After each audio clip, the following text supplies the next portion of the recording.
Magandang tanghali mula dito sa the Netherlands. Kasama ko naman ngayon ang dalawa sa pamilya ng EJK victims, si Ma'am Lori Pasco at saka si Ma'am Shira Escudero. Si Ma'am Lori po ay may dalawang anak na biktima po ng EJK. Si Shira naman ay kapatid, yung kanyang biktima ng EJK. So narito po sila para nga sa confirmation of charges ni dating Pangulong Rodrigo Duterte na gaganapin bukas hanggang February 27.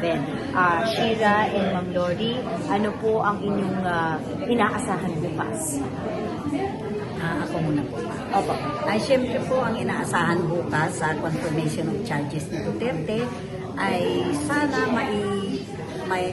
kumbaga mahatulan ng hindi pa naman sobra na lahat. Pero ibig sabihin, latag po ng maayos yung charges at maintindihan ng kanyang abogado at maiparating kay Duterte dahil sabi nga hindi siya aaten. So, yun po inaasahan namin para pag halimbawa kung ano man ang maging outcome nitong charges na ito ay inaasahan namin na maging tuloy-tuloy na at para kahit matagal or ang sinasabi nga after 60 days malalaman na namin kung tuloy o hindi.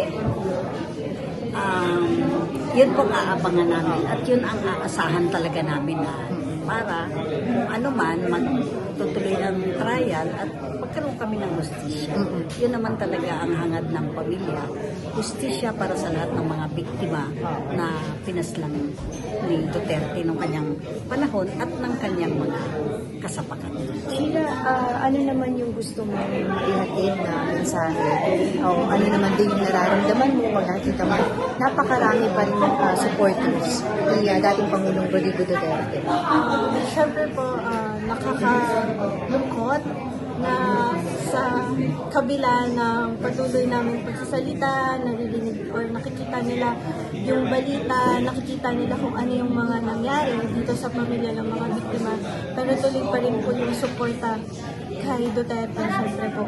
Pero nakakalungkot siya.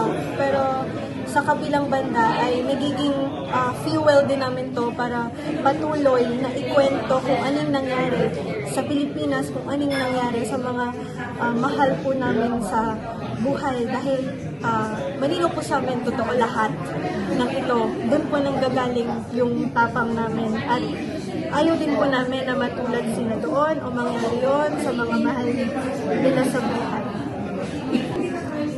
I think we should check ourselves again, mag-nilay po tayo, mag-contemplate tayo. Bakit sumusuporta pa rin ang mga tao despite na sinasabi na may mga namatay dahil kay Duterte, bakit pa rin nila sinusuportahan si Duterte? Tingin ko maganda pong pag-nilaya natin yun na why are we still supporting murders? Why are they still supporting a murderer?